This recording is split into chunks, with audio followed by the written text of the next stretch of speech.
हर खबर पर होगी आपकी पकड़। डाउनलोड कीजिए एबीपी लाइव ऐप। अक्टूबर आया तो बिहार में बीजेपी को बुलंदी मिली।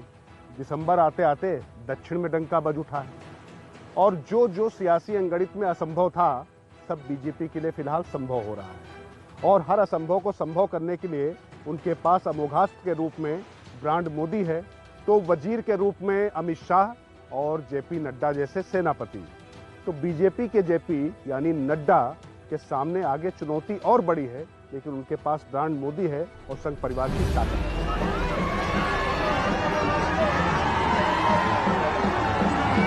मिशन दक्षिण विजय में लगी बीजेपी ने चार मीनार पर कमल खिला दिया, तो हैदराबाद में एआईएमआईएम की हैसियत का किला हिल गया। 4 सीटों वाली पार्टी 45 पार कर गई। भाग्यनगर का भाग्य क्या होगा वो वक्त की बात है, लेकिन बीजेपी का बम्पर भाग्य इस बार दक्षिण में खुला है। दक्षिण का करिश्मा भी मोदी, शाह और नड्डा के नेतृत्व में हुआ है।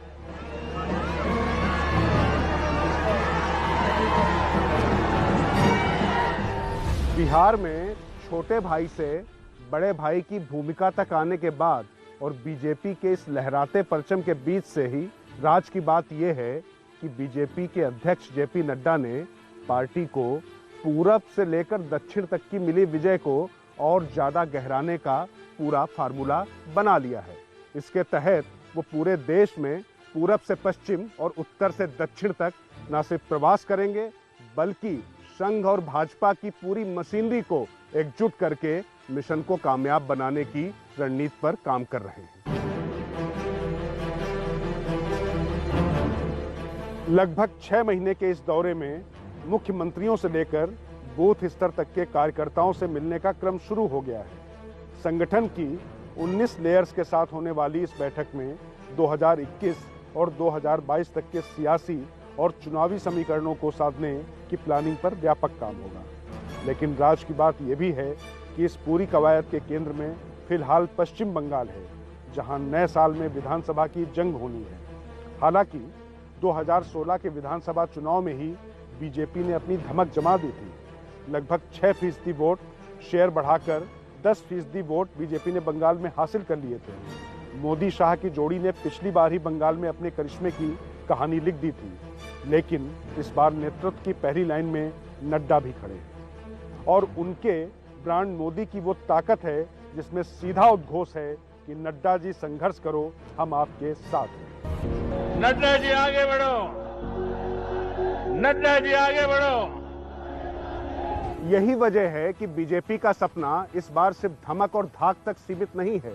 पश्चिम बंगाल में बीजेपी के रणबांकुरे इस बार सत्ता परिवर्तन के लिए उतरेंगे और इसके लिए देश के राष्ट्रीय नेताओं को तय निर्वाचन क्षेत्रों की जिम्मेदारी सौंपी जाएगी और इसके साथ में ही बूथ लेवल मैनेजमेंट, जिसकी पार्टी महारथी मानी जाती है, उसके लिए भी विशेष कार्य योजना तैयार की गई है।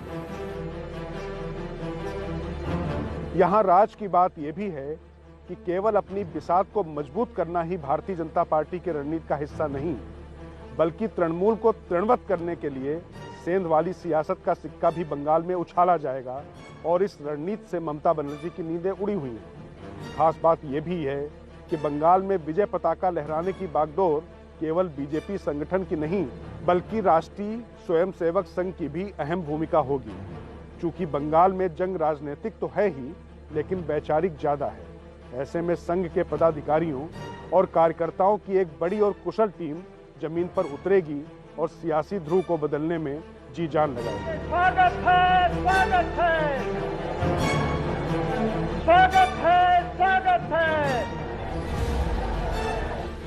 बात अगर वैचारिक पृष्ठभूमि की हो और वैचारिक युद्ध की हो, तो वहां पर वामपंथ का जो गढ़ रहा है पश्चिम बंगाल, भले ही तृणमूल कांग्रेस की इस समय सरकार हो वहां पर, लेकिन वामपंथियों का वर्चस्व रहा है। तो उस वैचारिक लड़ाई के लिए संघ परिवार की जरूरत भारतीय जनता पार्टी को है। इसीलिए संघ के रणबांकुरे भी बीजेपी के साथ कंधे से कंधा मिलाकर खुले रूप से बीजेपी के साथ में होंगे। ये बीजेपी के अध्यक्ष जेपी नड्डा की रणनीति है। और ध्यान रहे, वो पूरे देश में वैसे चुनाव होने हैं और वहां पर दौरा करेंगे, लेकिन पश्चिम बंगाल फिलहाल उनके मिशन पर सबसे ऊपर है।